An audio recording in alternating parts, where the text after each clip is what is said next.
Salam, selamat pagi semuanya anak-anak. Selamat berjumpa lagi pada pagi hari ini. Bagaimana kabarnya? Semuanya sehat? Dan pada pagi hari ini kita kembali lagi memulai proses pembelajaran kita, khususnya mata pelajaran IPS untuk kelas 4. Oleh karena itu, silakan mempersiapkan diri baik-baik dan mempersiapkan peralatan-peralatan lainnya yang terkait alat atau bahan mendukung untuk proses belajar kita pada pagi hari ini. Dan tentunya kita pada hari ini langsung saja ke pokok pembahasan kita yang terkait materi yang kita bahas pada pagi hari ini. Dan untuk pada pagi hari ini, silakan lihat di buku 4B. Itu saya tegaskan kembali, silakan ambil buku 4B. Karena kemarin kita sudah melaksanakan ulangan. Untuk materi di buku 4A sudah selesai dan sekarang kita memasuki buku 4B.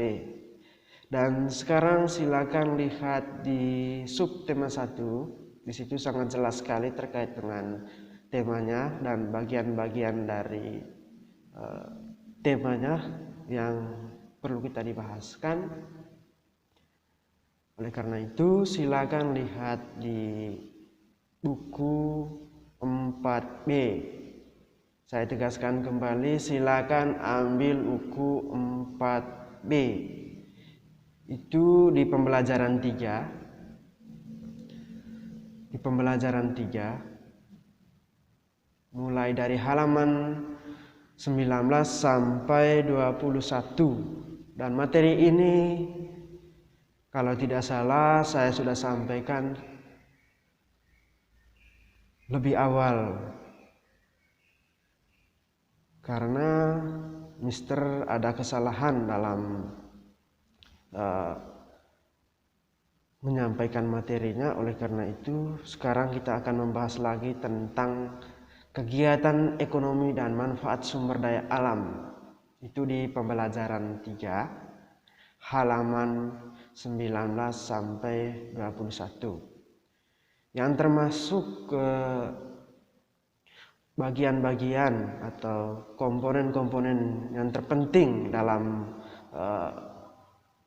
kegiatan ekonomi dan manfaat sumber daya alam, yaitu yang pertama kita akan menjelaskan sumber daya alam, dan yang kedua itu tentang sumber daya alam dan manfaatnya, dan yang ketiga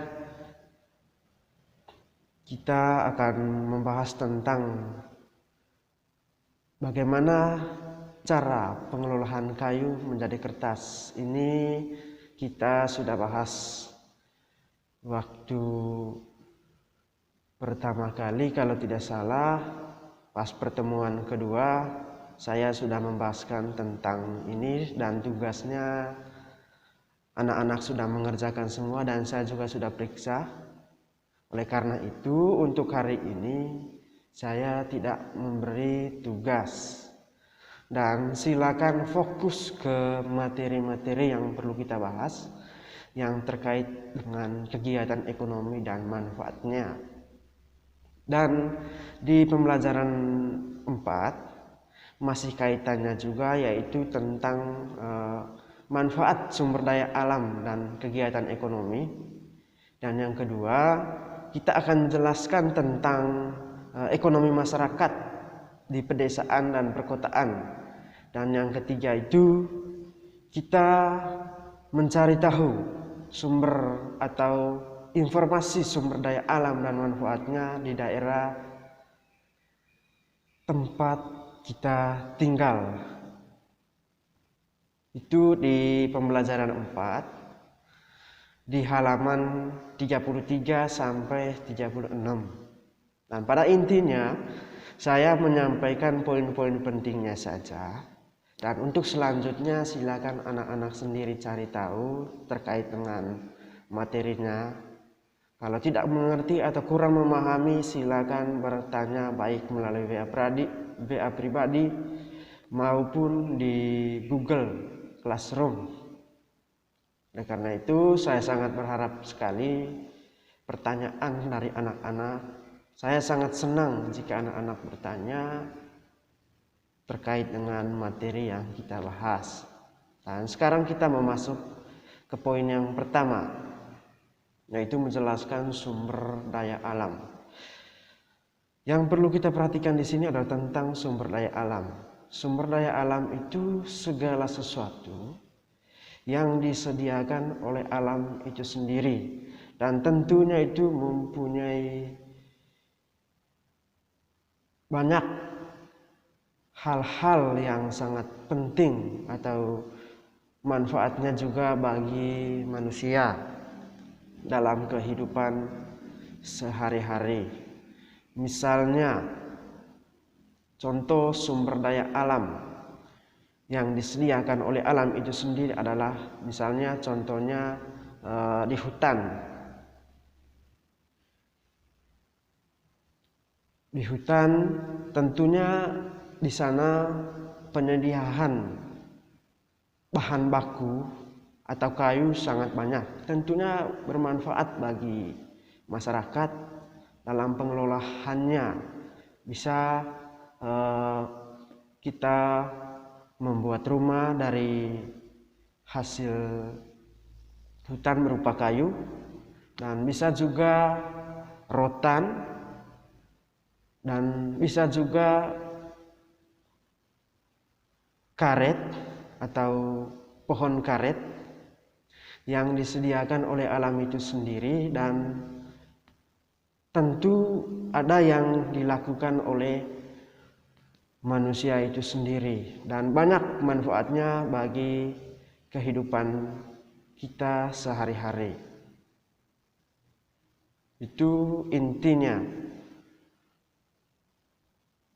di pembelajaran 3. Dan sumber daya alam yang lain juga itu sangat penting sekali dalam kehidupan kita. Contohnya adalah air.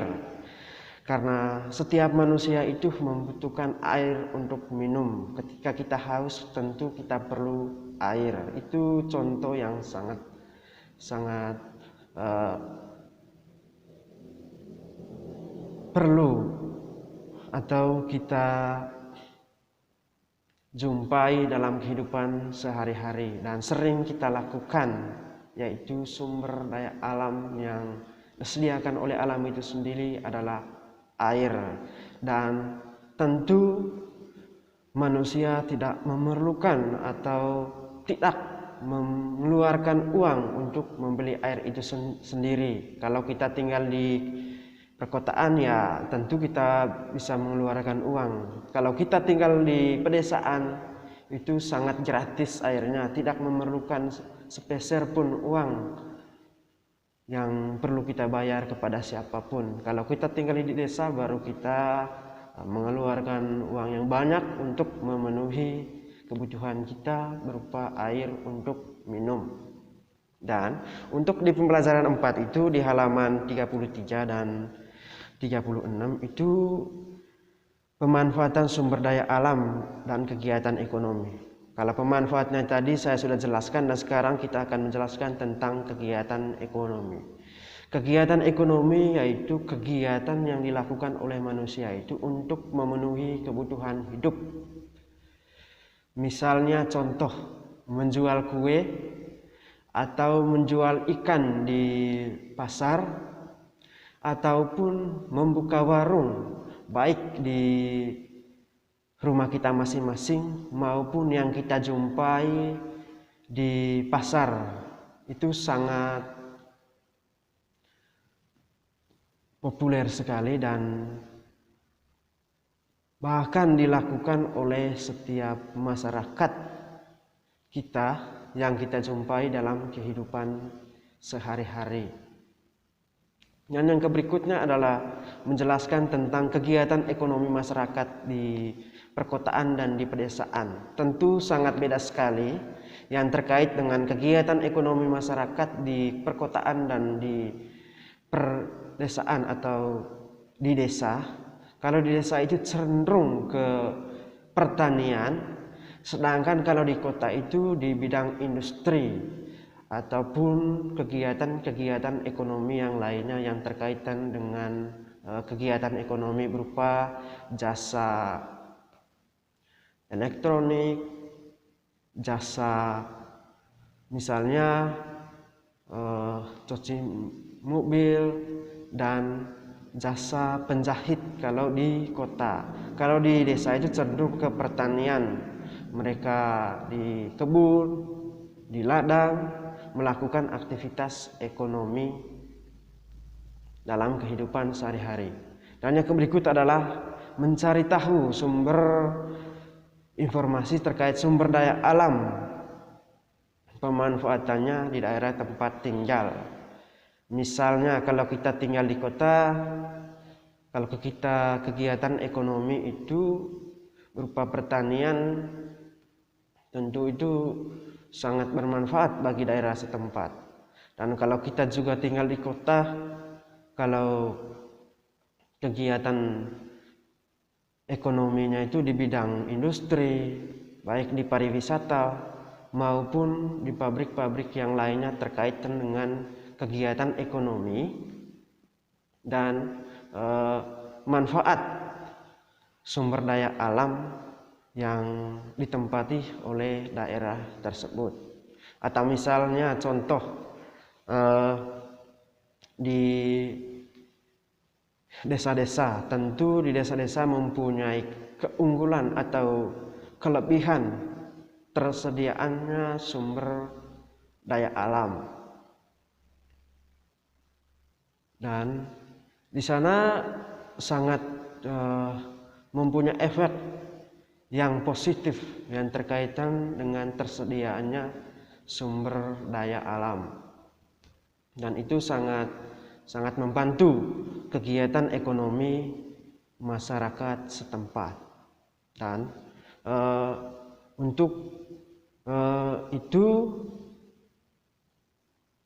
sangat membantu sekali terkait dengan kegiatan ekonomi masyarakat. Contohnya di